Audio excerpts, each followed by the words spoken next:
Thanks for tuning in for this next episode of Make It Gaps. Since I don't have a whole lot of time today, I thought we would do something that's kind of simple, but still going to be really, really good. I figured we'd do an episode on cheese. Now, what I'm going to do is I'm going to shred a couple of different kinds of cheese. We're going to make it into small piles on the nonstick cooking sheet, and then we're going to bake it. The Italians call this Frico, and there's a number of different ways that they might do it, but essentially, Frico is baking cheese. So I have some Munster, I have some Parmigiano Reggiano, which is essentially real Parmesan, and then I also have some Monterey Jack cheese. We're going to shred those, mix them together, and put them in little piles on a baking sheet. There's a couple things that you can do with this. You can eat them as a snack. They travel well.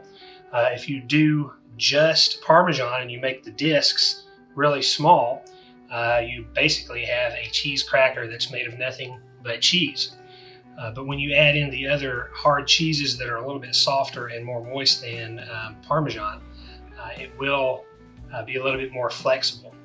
But they melt well, and that's why you want a cheese such as Munster or Parmesan or the Monterey Jack, because they do melt very well. The other thing that you can do with these, if you get a little creative, is you can make the disc a little bit larger with these three cheeses and make your own taco shells. And for gaps, traditional tacos is something one of those things that we don't get to eat a lot of. So this is an example of something that you can do with this kind of food.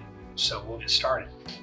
So you're going to take your grater, and depending on which one you have, you may not have one like this, but you always want to use one that's about like that, the finer shred. You don't want to really use the big ones. It'll be harder for you to form a clump or a ball to put on your cookie sheet. So use the smaller one. You're going to kind of have them in chunks just so they're easy to handle. You're just going to start grating it. And you want a nice pile in that plate because you're going to mix your cheese really well.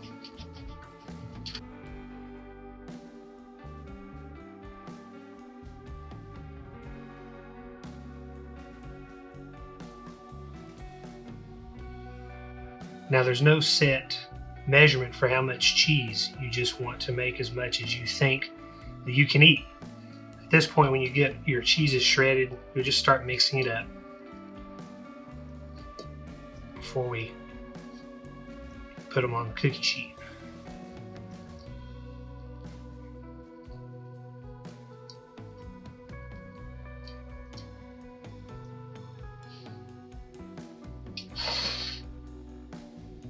While you're doing this, you're going to want your oven to be preheated to 350 degrees.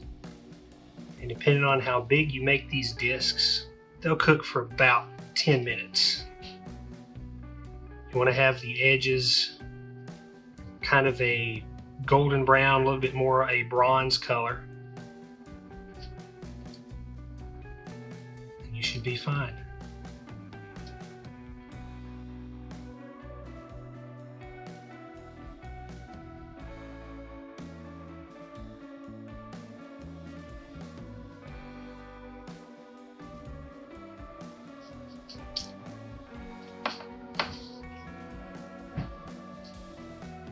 All right, now they've cooled. We've taken them out of the oven. They've cooled a little bit. You can see that they can sometimes take a shape on their own. You can shape them yourself, and I've got this larger one to be used as a GAPS approved taco shell. It's made completely out of cheese. So there's a couple things you can do with it. They're really good. They taste like you're eating the cheese right off the top of the pizza. Like I said, depending on what kind of cheeses you use, you can come up with some different flavor combinations. This mix happens to work well with Mexican food.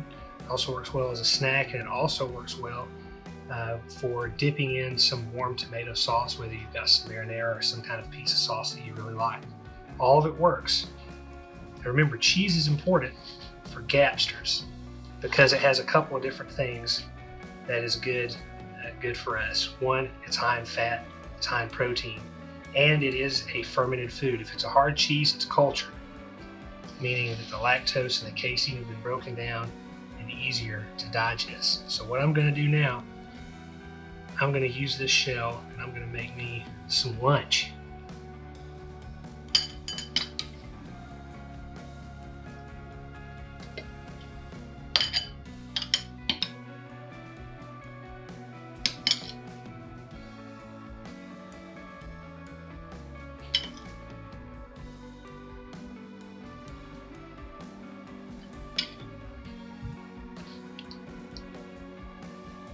So there you have it.